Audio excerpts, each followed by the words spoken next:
The hood was ripped from Veronica's head, and blinding light flooded her vision. She gasped, choking on stale air as the world slowly came into focus. Cold concrete beneath her. Rough rope biting into her wrists. A single flickering bulb swinging above her head like a pendulum counting down to something terrible. And standing directly in front of her, close enough to touch, was the woman she had mourned for 5 years. "Hello, baby girl." Her mother's voice was exactly as Veronica remembered it, warm and melodic, completely at odds with the coldness in her dark eyes. "You've grown up so beautiful. Just like I knew you would." Veronica's throat burned. Whether from screaming or crying or the hood that had suffocated her for hours, she couldn't remember. Her mind was a hurricane of confusion, grief, and rage all spinning together until she couldn't tell where one ended and the other began. "You're supposed to be dead. I know, sweetheart. And I'm sorry you had to believe that. But it was necessary." Her mother, Grace Okafor, pulled up a metal chair and sat across from her daughter like they were about to have afternoon tea. She crossed her legs elegantly, her expensive heels clicking against the concrete. "I had to disappear to protect you. To protect us both." "Protect me?" Veronica's laugh was bitter and broken, scraping out of her chest like shards of glass. "You abandoned me. You left me with a father who chose his new wife over me. You let me spend 5 years grieving, struggling, starving, nearly dying on the streets. That's your idea of protection?" Grace's perfectly composed face flickered, the first crack appearing in her armor. "Everything I did was for a reason, Veronica. And now that you've married into the Kwan family, you're finally in a position to help me finish what I started." Welcome back to part 2 of this incredible story, fam. If you haven't watched part 1, go back and watch it first because you will be completely lost. And if you're new here, hit that subscribe button right now because this channel is home to the most dramatic love stories on YouTube. Now let's get back into this chaos because it's about to get even crazier. Veronica stared at her mother, desperately trying to reconcile the woman before her with the loving parent she remembered from childhood. The mother who used to braid her hair while singing old Nigerian folk songs. The mother who made jollof rice every Sunday and told her she could be anything she wanted to be. That woman was gone. Maybe she had never existed at all. Grace looked older, yes, with silver streaking her natural hair and fine lines around her eyes that hadn't been there before. But she was still beautiful, still commanding, still radiating an energy that demanded attention. "What did you start?" Veronica asked quietly. "What is this really about, Mom?" The word felt foreign on her tongue. Mom. As if she still had one. Grace leaned back in her chair, a strange satisfaction crossing her features. 20 years ago, I worked for the Kwan family. Not Jae-won's father, but his grandfather, the original patriarch. Old Man Kwan. I was young, ambitious, and very good at my job. I handled their international accounts, moved money between continents, made problems disappear on paper. You were a criminal. I was a survivor. Just like you are now. Grace's eyes hardened like polished stones. But the old man, he wanted more than my professional skills. He came to my apartment one night, drunk and entitled, expecting me to just give myself to him because he paid my salary. Veronica's stomach turned. What happened? I refused him. I fought back. And for that, he destroyed everything I had built. Grace's voice trembled with old rage. He framed me for embezzlement. Put a price on my head. Forced me to flee the country in the middle of the night. I lost everything, Veronica. My career. My reputation. My safety. My daughter. Then why didn't you take me with you? The question hung in the air between them, heavy with years of abandonment and grief. Because having you with me would have made you a target too. I had to let you go so you could have a normal life. A safe life. Safe? Veronica's voice cracked. You think my life was safe? Victoria treated me like garbage. Dad pretended I didn't exist. I was thrown out on the street with nothing. How is any of that safe? Grace stood abruptly, pacing the small room like a caged animal. I didn't know how bad it would get. By the time I realized what Victoria was doing to you, you were already surviving. Already strong. And I was already too deep in my plans to surface without destroying everything.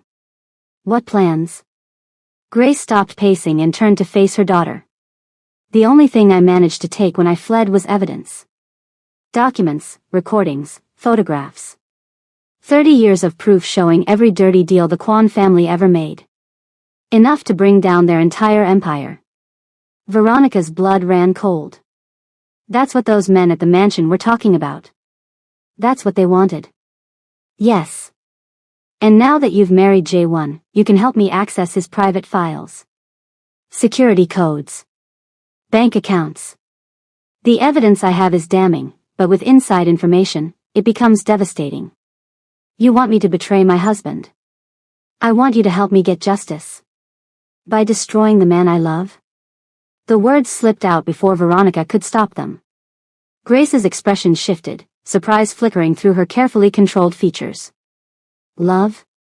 She laughed, but there was no humor in it. You've known him for 2 weeks. That's not love. That's infatuation. Stockholm Syndrome, maybe. He bought you with money and comfort, and you're confusing gratitude for something deeper. You don't know anything about what I feel. I know you're my daughter. I know you're smarter than this. Grace crouched down, bringing her face level with Veronica's. Jae-won Kwan is a criminal, baby girl. His family has killed people. Destroyed lives. They profit from suffering every single day. Whatever sweet nothings he's whispered in your ear, that doesn't change what he is. And what are you? You kidnapped me. You're holding me prisoner. How are you any better than them? Grace's hand shot out, slapping Veronica across the face so hard her head snapped to the side. Stars exploded across her vision, and she tasted blood where her teeth had cut the inside of her cheek. I am your mother. Grace's voice was ice. I sacrificed everything for you. Everything. And you're going to throw it away for a man in a wheelchair who can't even protect you from his own enemies? Veronica slowly turned her head back, meeting her mother's eyes without flinching despite the pain radiating through her face. He's more of a man than anyone you've ever known. And when he finds me, you're going to regret every single thing you've done. Grace stared at her for a long moment. Then she stood, smoothing down her designer clothes like they had just finished a pleasant conversation. You have 24 hours to reconsider your loyalty. After that, I get what I need with or without your cooperation. And trust me, baby girl, you don't want to find out what that looks like. The door slammed shut behind her, and Veronica was alone with the flickering light and the echo of her mother's threat. Miles away, in the ruins of the Kwan mansion, Jae-won was at war. The attack had left the house in shambles. Shattered glass covered every surface like deadly snow. Bullet holes pockmarked the walls in random patterns. Blood stained the marble floors, some from enemies and some from the people Jae-won had sworn to protect. Eun-ji was in surgery at a private hospital. The doctors said she had a 50-50 chance. 4 of Jae-won's security team were dead, their bodies already being prepared for proper burials. And Veronica was gone. Gone because she had surrendered herself to save them. Gone because Jae-won hadn't been strong enough to stop her. He sat in his wheelchair in the wreckage of his study, surrounded by his most trusted men. Broken glass crunched under the wheels every time he moved. His brother Dae-young stood by what used to be a window, his usual arrogance replaced with grim determination. And in the corner, bound to a chair with blood dripping from her nose and split lip, sat the traitor who had made all of this possible. Mrs. Park. How long? Jae-won's voice was colder than anyone in the room had ever heard it. How long have you been working for Grace Okafor? Mrs. Park laughed, the sound hollow and defiant. Her perfectly styled hair was disheveled, her designer suit torn, but her eyes still burned with conviction. 15 years. Since before you were even running the family business. Grace saved my life when your grandfather would have had me killed for a minor mistake. I owe her everything. You owe her your life. And now you'll give me Veronica's location, or you'll give me yours. Threatening an old woman, Jae-won? Your grandfather would be proud. You're just like him after all. Jae-won wheeled himself closer until he was inches from Mrs. Park's face. I am nothing like that monster. But I will become worse than him if that's what it takes to save my wife. Your wife was never really yours. Mrs. Park's smile was cruel. The contract marriage, the timing, finding Veronica at exactly the right moment when she was most desperate, all of it was Grace's design. She's been planning this for years. Your little accident just gave her the perfect opportunity. The room went silent. Jae-won felt the words hit him like physical blows, each one stealing a little more air from his lungs. My accident, he said slowly. You knew about that too? Mrs. Park's confident expression faltered. No. That wasn't us. That was someone else entirely. Who? I don't know. Dae-young stepped forward from the window, his fist connecting with Mrs. Park's jaw hard enough to snap her head to the side. My brother asked you a question. I told you, I don't know. Mrs. Park spat blood onto the floor. Grace had nothing to do with the car accident. She was as surprised as anyone when it happened. It actually delayed her plans by months while she waited for you to become desperate enough to seek a contract wife. Then who tried to kill me? Who put me in this chair? Silence stretched through the ruined room. Mrs. Park's eyes flickered, just for a moment, toward something behind Jae-won. Toward the family portrait that still hung crooked on the wall. Look closer to home, she whispered. Someone who benefited from you being weak. Someone who wanted you out of the way. Jae-won and Dae-young exchanged a look, the same horrible suspicion dawning in both their minds. Father. But that was a problem for another time. Right now, only one thing mattered. Where is Grace holding Veronica? Mrs. Park shook her head slowly, almost sadly. Kill me if you want. Torture me for hours. I will never betray Grace. She's the only person who ever treated me like I was worth something. She's more family to me than anyone in this house ever was. Then you're useless. Jae-won nodded to two of his men. Take her to the basement. Keep her alive. We'll revisit this conversation when I have my wife back. As Mrs. Park was dragged away, Dae-young moved closer to his brother. We need to find that location fast. Every hour we waste is another hour Grace has to break Veronica or worse. I know. Jae-won's hands gripped the wheels of his chair so tightly his knuckles turned white. Pull every resource we have. Surveillance teams, informants, satellite tracking, everything. I want eyes on every property Grace Okafor has ever been connected to, every associate she's ever worked with, every alias she's ever used. That could take days. Then work faster. Dae-young hesitated, something unfamiliar crossing his face. Concern, maybe. Or the closest thing to it that he was capable of feeling. And what about father? What about him? If he really was behind your accident, if he tried to have his own son killed. Jae-won's jaw clenched so hard his teeth ached. Then I'll deal with him. But not until Veronica is safe. She is the priority. Nothing else matters until I have her back. Dae-young studied his younger brother for a long moment. They had been rivals their entire lives, competing for their father's approval, fighting for position within the family hierarchy, resenting each other for perceived slights and imagined betrayals. But in this moment, watching Jae-won's desperation, Dae-young saw something he had never noticed before. His brother was not just powerful or intelligent or ruthless. He was human. You really love her, don't you? Dae-young asked quietly. The girl from nowhere. The one nobody vetted. You actually fell in love with her.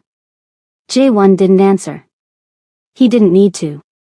I'll find her location, Dae-young said finally. Whatever it takes.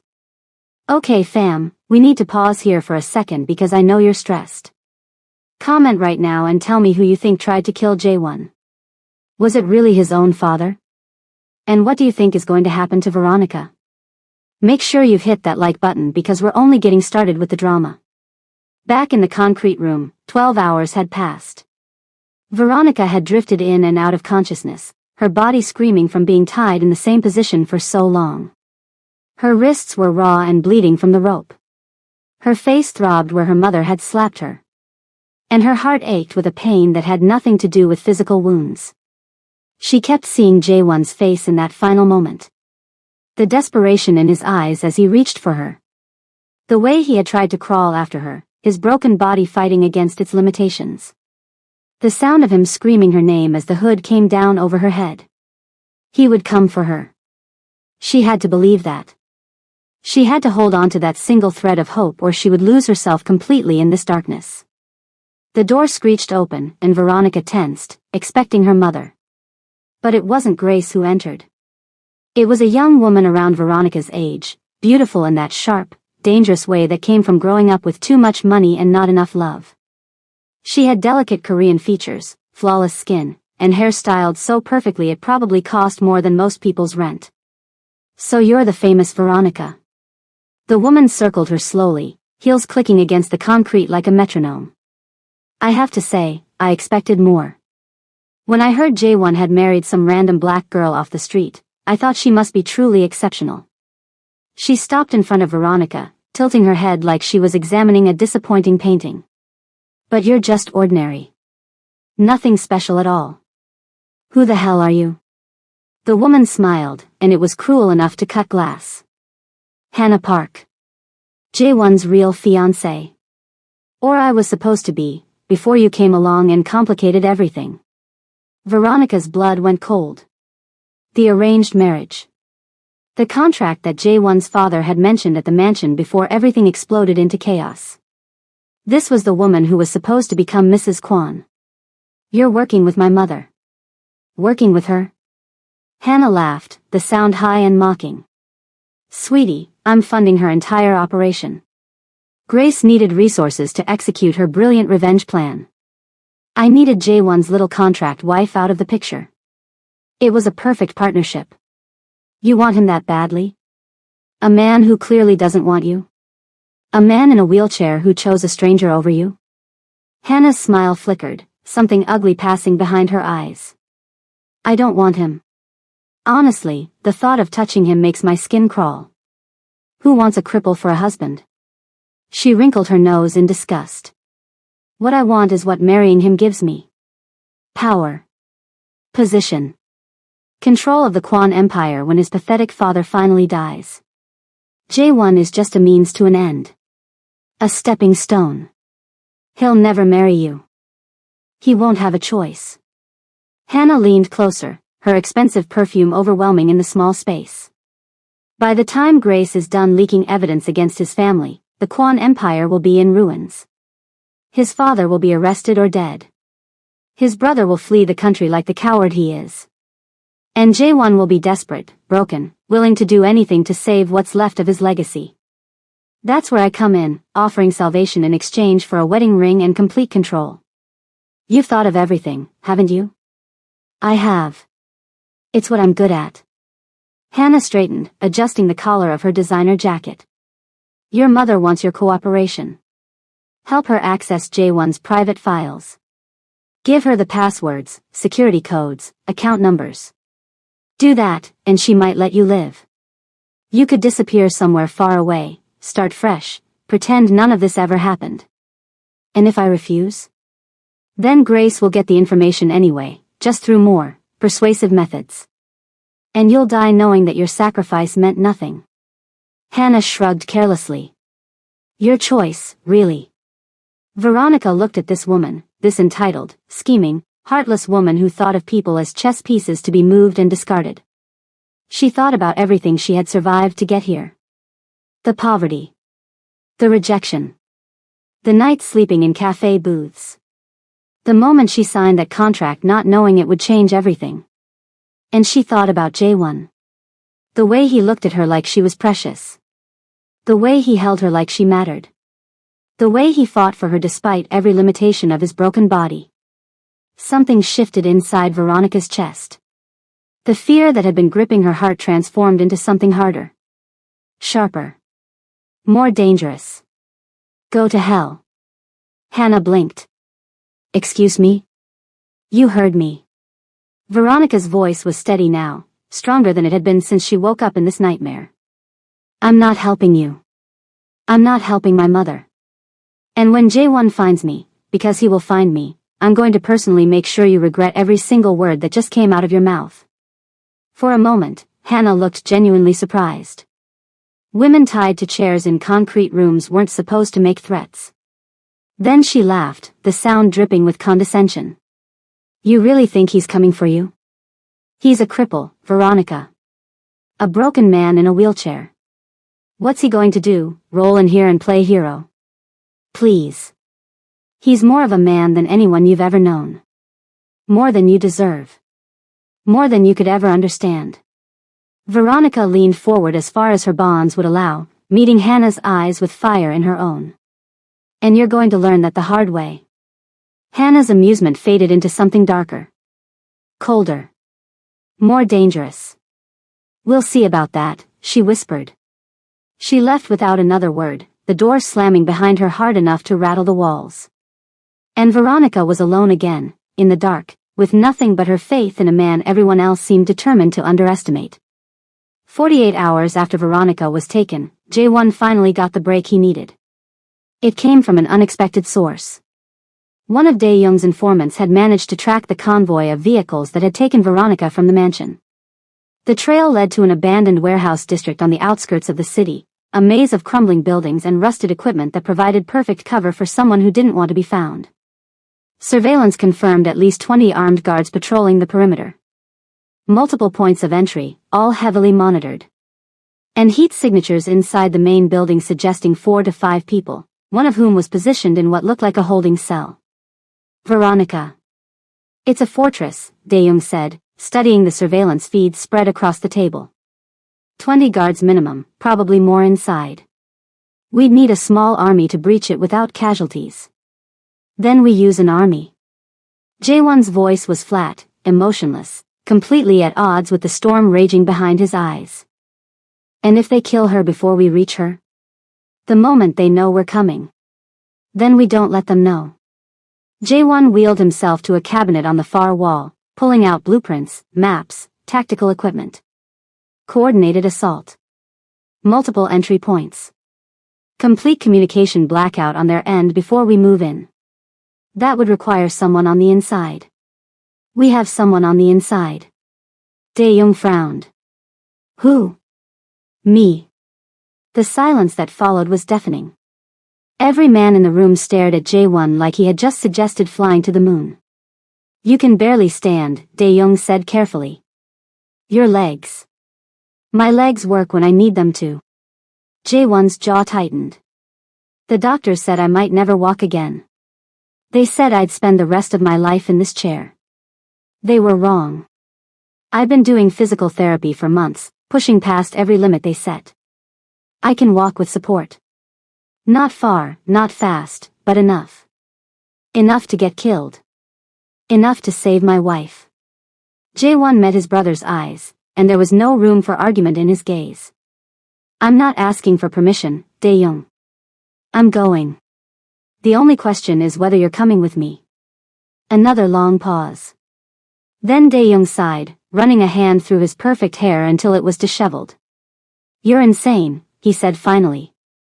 "But I suppose that's a family trait. Is that a yes?" "It's an I'm not letting my idiot brother get himself killed without me there to watch." Dae-young grabbed a tactical vest from the cabinet, checking the weapon holstered inside. "Let's go get your wife." The assault began at 3 in the morning. Jae-won's team moved through the warehouse district like ghosts, taking out perimeter guards with silent precision. Each fallen body was quickly concealed. Each neutralized threat brought them closer to the main building where Veronica was being held. The wheelchair was impossible in this terrain, so Jae-won had done something he hadn't attempted since the accident. He was on his feet, supported by military-grade leg braces hidden beneath his tactical pants. A cane in one hand. A gun in the other. And sheer determination holding him upright when his body screamed at him to fall. Every step was agony. His spine felt like it was filled with broken glass. His legs threatened to buckle with each forward motion. Sweat poured down his face, mixing with the grim determination in his eyes. But he kept moving. For Veronica. Only for Veronica. They breached the building through a maintenance entrance on the east side, encountering minimal resistance. Dae-young's team took point, clearing rooms with brutal efficiency while Jae-won and his personal unit followed close behind. Then, on the third floor, Jae-won heard it. Her voice. Faint, muffled by walls and distance, but unmistakable. You can't keep me here forever. He moved faster, ignoring the pain, ignoring the protest of his damaged body. His men flanked him automatically, forming a protective formation as they advanced down the hallway toward a reinforced steel door at the end. Breaching charge, Jae-won ordered quietly. One of his men planted explosives while the others took position. Weapons ready. Hearts pounding. The moment stretching into eternity. On my mark, Jae-won said, his voice steady despite everything.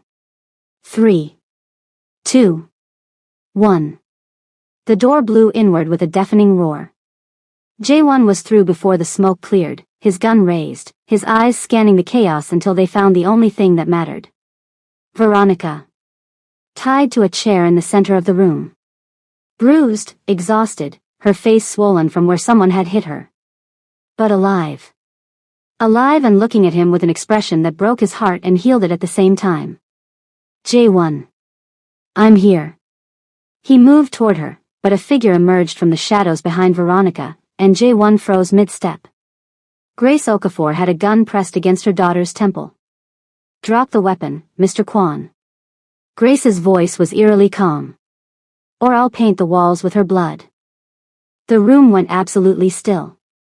Jae-won's men had their weapons trained on Grace, red dots dancing across her forehead, but no one fired.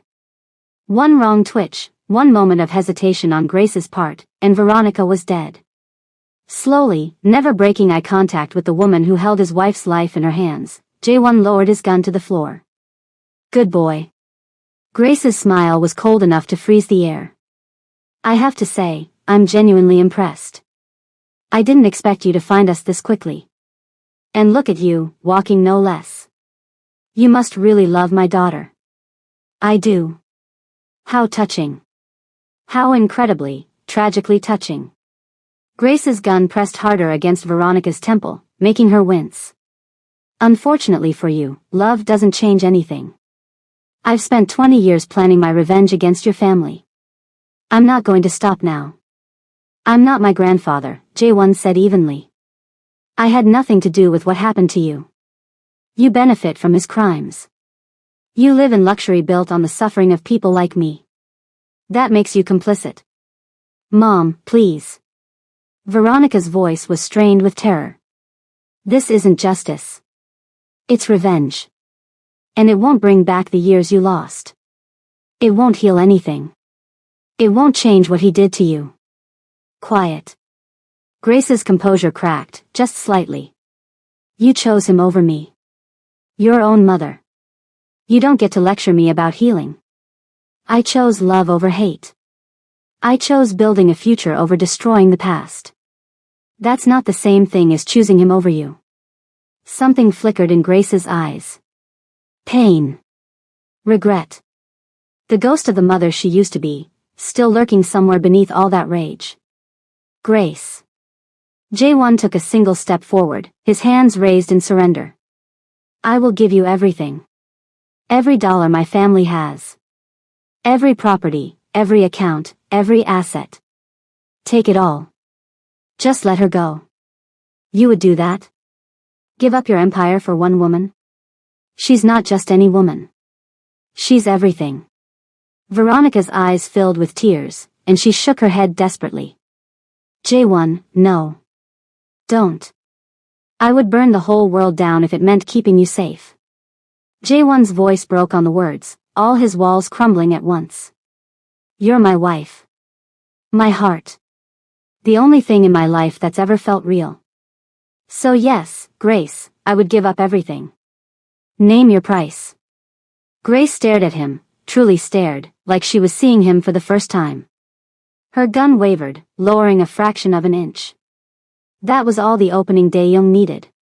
The shot came from behind Grace, from a position no one had seen him take during the confrontation. The bullet struck her shoulder, spinning her away from Veronica as she screamed in pain and fury. Jae-won lunged forward, a knife appearing in his hand from nowhere, slicing through Veronica's bonds in 3 quick movements. She fell into his arms, sobbing, her hands fisting in his tactical vest like she would never let go. "You came," she gasped. "You actually came for me. I'll always come for you." He held her tighter, pressing kisses to her hair, her forehead, her tear-stained cheeks. "Always. No matter what. Always." Behind them, Dae-young secured the wounded Grace while the team swept the building for remaining threats. Hannah Park was found hiding in a supply closet on the 2nd floor, her designer clothes stained with fierce sweat, her perfect composure completely shattered. "Please," she begged as they dragged her out. "Please, I'll do anything. I have money. I have connections. I can help you." "The only thing you can do," Dae-young said coldly, "is pray that my brother decides to let you live." The ride back to the city was quiet. Veronica sat pressed against Jae-won's side, her head on his shoulder, their fingers intertwined. Neither of them spoke. There was too much to say, and not enough words in any language to say it. When they finally reached the safe house that Dae-young had arranged, Jae-won carried Veronica inside himself. His legs screamed in protest. His back felt like it was on fire. But he refused to let anyone else touch her. He laid her gently on the bed in the master suite, then collapsed beside her, his breathing ragged with pain and exhaustion. "You're hurt," Veronica whispered, reaching for his face. "I'm fine." "You're not. You can barely move." "I can move enough." He caught her hand, pressing his lips to her palm. "I would have crawled to you if I had to. Through fire. Through hell. Through anything." She kissed him then, soft and desperate, tasting like tears and relief and something that felt terribly like forever. When they broke apart, both breathing hard, Veronica traced the line of his jaw with trembling fingers. "I meant what I said. When they took me. I love you, Jae-won." It wasn't the fear talking. It wasn't desperation. It was real. "I know." He pulled her closer, tucking her head beneath his chin. "I love you too, Veronica. I think I have since the moment you walked into that restaurant, all fire and pride with nothing to your name but courage. What happens now? Now we rest. Tomorrow we deal with your mother, with Hannah, with all of it. But tonight." He pressed a kiss to her hair. "Tonight I just want to hold you. Is that enough? It's everything. If you're still with me right now, drop a comment and tell me if you're crying because I definitely am. Also hit that like button and make sure you're subscribed because we're not done yet. The drama continues, fam." The aftermath stretched over weeks. Grace Okafor was arrested, her evidence seized by authorities who were more than happy to have leverage over the Kwon family. But Jae-won's lawyers were excellent, and with careful negotiations, the damage was contained to a few minor operations that could be sacrificed without losing the whole empire. Hannah Park disappeared before she could be brought to justice, but Dae-young had people watching her family, her accounts, her every possible escape route. She would surface eventually. And when she did, she would answer for everything. Mrs. Park was dealt with quietly. Veronica didn't ask for details. Some things were better left unknown. And Eun-ji, miracle of miracles, made a full recovery. She returned to the household thinner and grayer, but with the same warm smile that had welcomed Veronica on her first night as Mrs. Kwon. 1 month after her rescue, Veronica stood in the garden of their new home, watching the sun set over the city. The mansion had been sold, too many bad memories in those walls. This house was smaller, quieter, a place where they could build something new together. Arms wrapped around her from behind, and she leaned back into Jae-won's solid warmth. "You're thinking too loud," he murmured against her ear. "I can hear it from inside. Just processing. It's been a lot." "That's an understatement." She turned in his arms, studying his face in the golden light. He looked healthier than he had a month ago, his physical therapy showing real results. He could walk short distances now without the braces, though he still used the wheelchair for anything requiring extended movement. "I have something to tell you," Veronica said quietly. "That sounds ominous." "It's not. At least, I don't think it is." She took a deep breath. "The contract. Our original agreement. It expires in 11 months. Jae-won's expression flickered. I know. I don't want it anymore. He went very still. You want to leave? No. Veronica reached up, cupping his face in her hands. I want to stay. Not because of a contract or money or any arrangement. I want to stay because I love you. Because you're my husband. Really my husband, for as long as you'll have me. The tension drained out of his body so fast he actually swayed. That could be a very long time, Veronica. I'm counting on it. He kissed her then, deep and slow, a promise sealed between their lips. When they finally broke apart, both breathless, he rested his forehead against hers. I was going to ask you the same thing. To stay. To make this real. Great minds think alike. Or fools in love. Maybe both. They stayed like that as the sun finished its descent, wrapped in each other, finally at peace. The road ahead wouldn't be easy. There would be challenges, enemies, complications they couldn't even imagine yet. But they would face it together. As partners. As lovers. As husband and wife. The sound of Veronica's phone shattered the moment. She pulled it from her pocket, frowning at the unknown number. Hello? Silence on the other end.